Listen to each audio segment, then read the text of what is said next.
I think we're actually on the precipice of a very new political identity that's like no longer about this right left stuff from the 20th century that frankly like isn't serving anymore. It's sort of a higher level identity of like, look, like my interest is whether or not like you want to be able to have a money that has a fixed supply that's inherently deflationary and is going to respect my rights and access to the network in the same way it'll respect your rights and access to the network. And I think that as people really understand more and more what that means, particularly as because like it's very clear that we're at the end of the Bretton Woods system right now, and it's very unclear of what's going to come after it.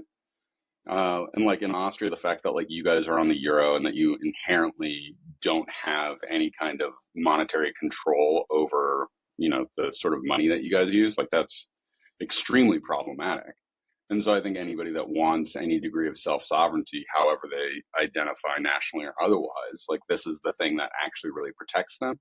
And I think it becomes the rhizome of a political movement because people go, oh, like if you're interested in free and self-sovereign money, like you probably actually have like strong, like classic liberal individualist ideas of that, like you're entitled to own your own money. Like you should have a right to freedom of speech. You should choose what to be able to do with your body.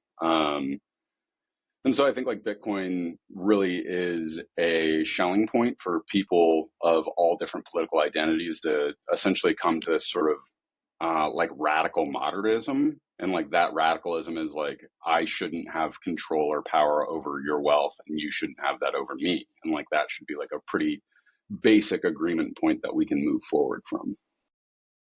And when you listen to that, it's so interesting because countries like Austria have a way, and El Salvador showed that, have a way bigger incentive to actually adopt Bitcoin. So it's so interesting for me that the USA is now having a strategic Bitcoin reserve before smaller countries. I mean, El Salvador had it before, Bhutan has it, like there's small examples. But I thought personally before that all happened that the USA will be one of the last countries that actually does anything in that regard, especially publicly. I thought like, oh, like maybe behind the scenes, they already have like, oh, like we have those 200,000 Bitcoin. We already declared that we will never sell them and stuff like that. And maybe buy some without people noticing. But it really surprised me that they came out now so early for me. That like, hey, we have a strategic Bitcoin reserve and we might buy.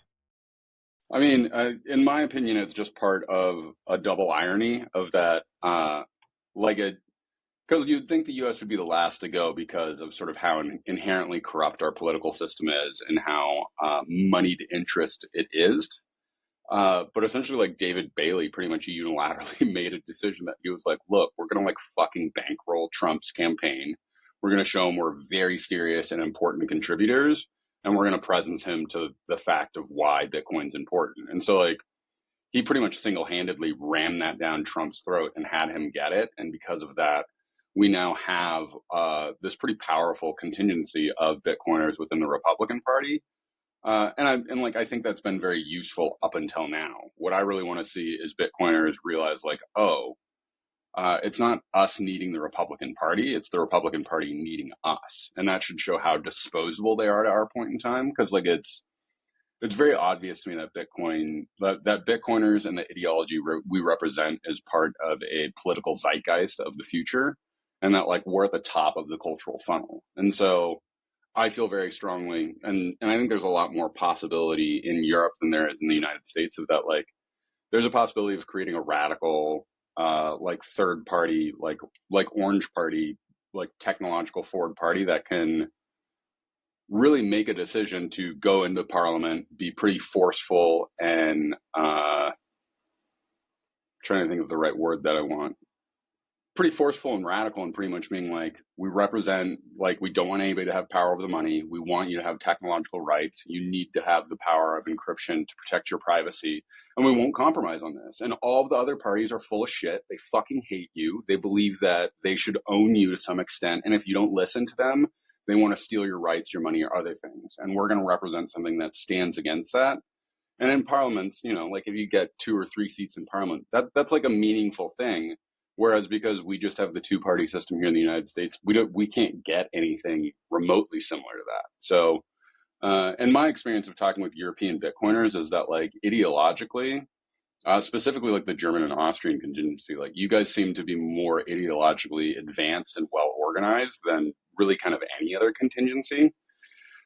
So in my opinion, like it's really just about a few individuals making a decision that like we're going to create a radical orange party that is going to like go into European parliaments and be totally uncompromising and really just kind of shout down the competition, because like whether it's the liberals or the conservatives, both fucking hate you, both have technologically regressive positions, and they really seek to have a permission based system where like you have to ask the government for permission of what to do.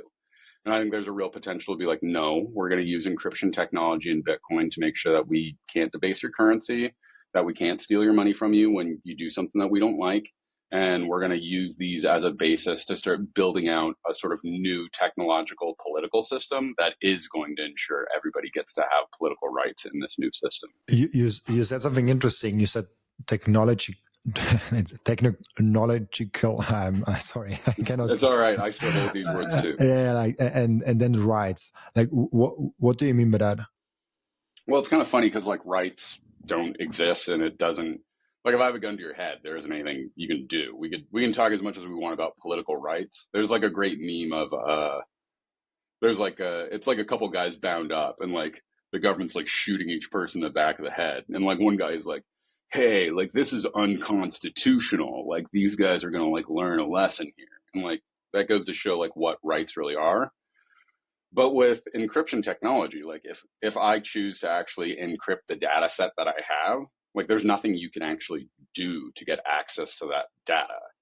And so if we start sharing these methodologies to be able to encrypt information and share information, but furthermore, we get legal protections that say, like in the United States, like we have a right to be able to use encryption technology because of the First and Fourth Amendments and what those provide to us. But it's an extra legal shell that essentially says, oh yeah, like this is actually part of your rights to speech.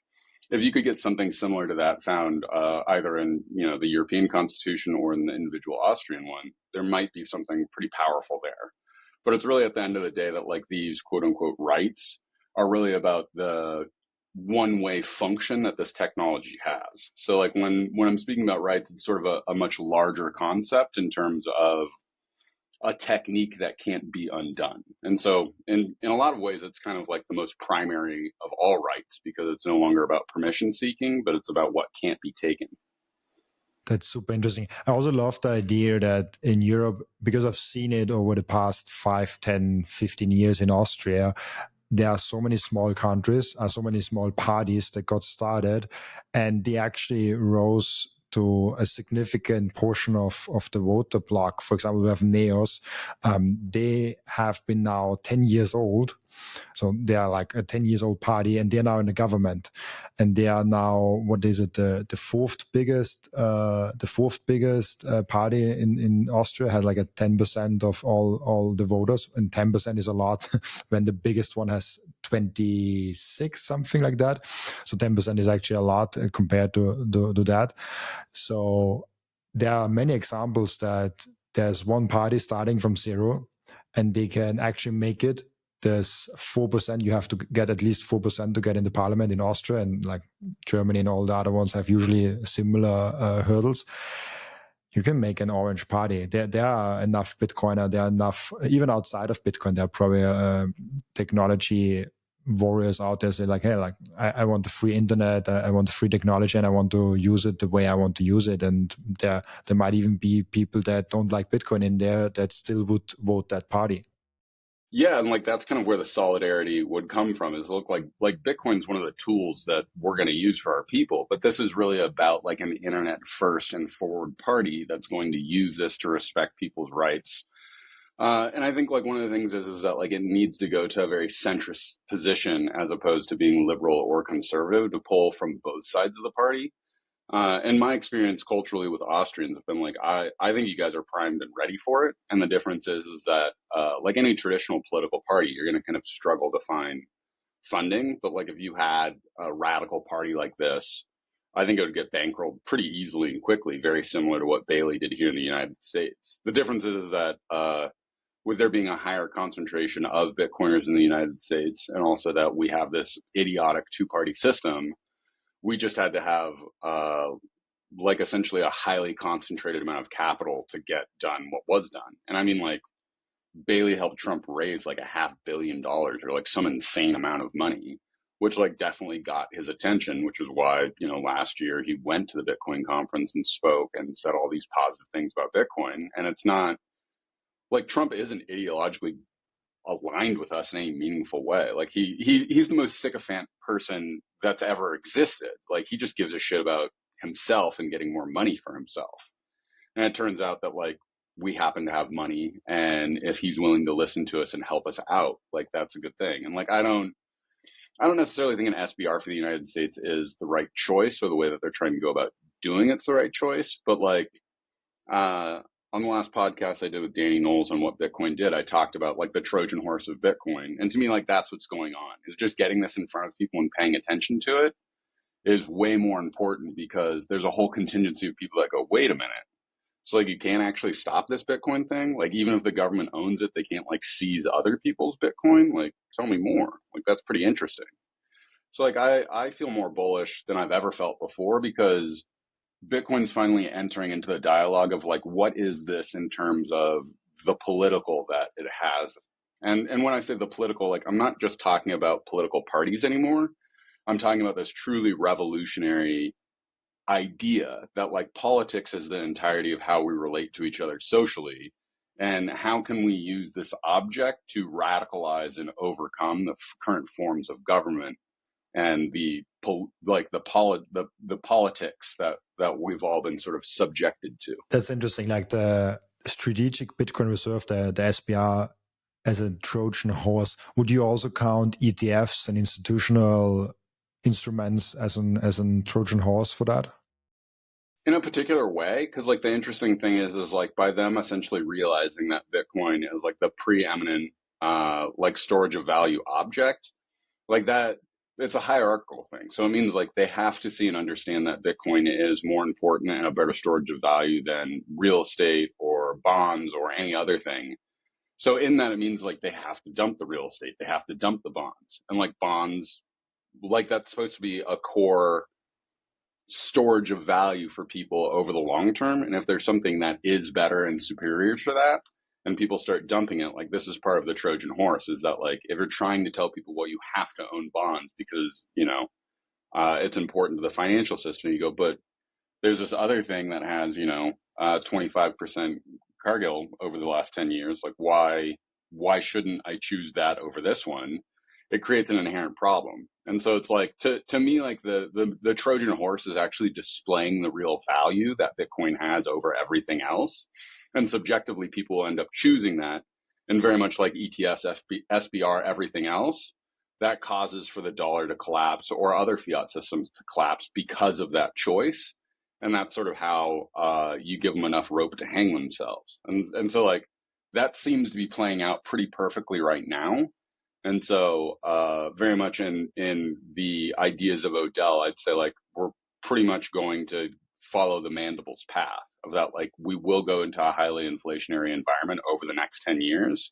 And that's explicitly going to be because so many people recognize how much more powerful and better a storage of value Bitcoin is over everything else. I love the sentence, you give them enough rope to hang themselves.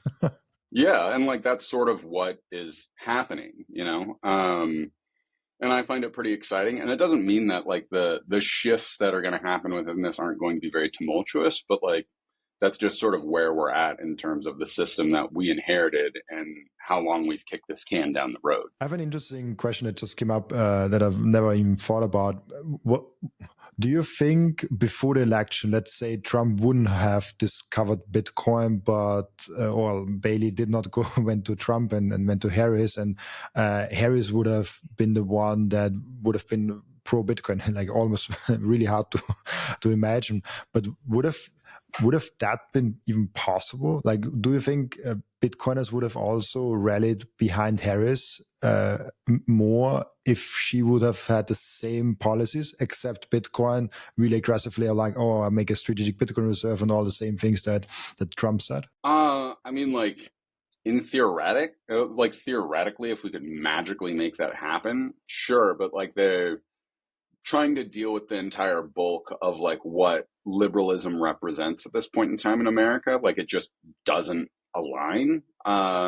Also, there's like some pretty deep right-wing reactionary stuff that's going on inside of American Bitcoin, just because like with it being an unstoppable thing, like there's been, plenty of individuals that would probably identify as being like far right that have been integrated into Bitcoin, and their ideas, I don't want to necessarily say welcome, but at least tolerated because of what and how Bitcoin functions.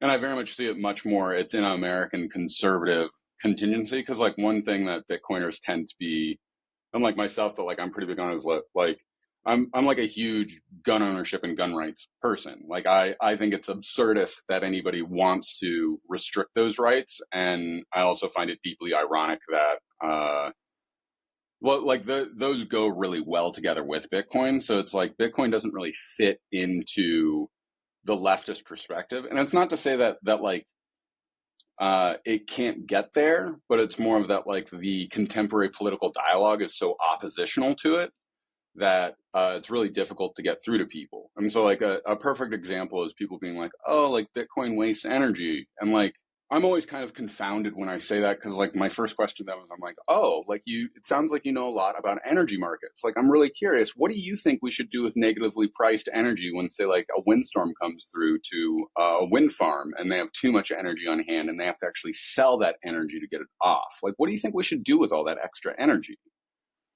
And usually the first question I get is, huh? And I go, oh, like with you having really strong opinions about Bitcoin mining and how wasteful it is, I thought you knew something about how energy markets function. But it sounds like you actually have just been listening to the talking heads on the television telling you how bad it is, and you don't understand this issue at all, do you? And it's kind of embarrassing for everybody, because like that's really the truth about American politics at this point in time, is everybody is highly uninformed, have very shallow viewpoints, but believe that they have a depth of those viewpoints because of the talking points that have been given. So I think if Harris had done something similar to a strategic Bitcoin reserve, like I think it would be welcomed. But I think there would be very deep suspicion, in addition to the fact of that, like I think it would kind of fissure and fracture Bitcoiners more than with Trump, because I think for the most part, we're ready to have them integrate us, but I think we'd be thrown for a loop with somebody like Harris. Because like even if Harris was like, I want an SBR and I also want to make sure there's an assault weapons ban, I'd be like, fuck her. Like I don't give a shit if they have an SBR, if they're trying to take my guns away. Because like, what's the point of Bitcoin becoming our national currency if my government can just come to my house and fucking steal it from me? So, good question. But yeah, like it's pretty out there in terms of the possibility of it happening. Thank you for watching this video. This was only a snippet of the podcast. And if you want to watch the full episode and get all of the context of this episode, you can click right here or here. Oh, maybe also here.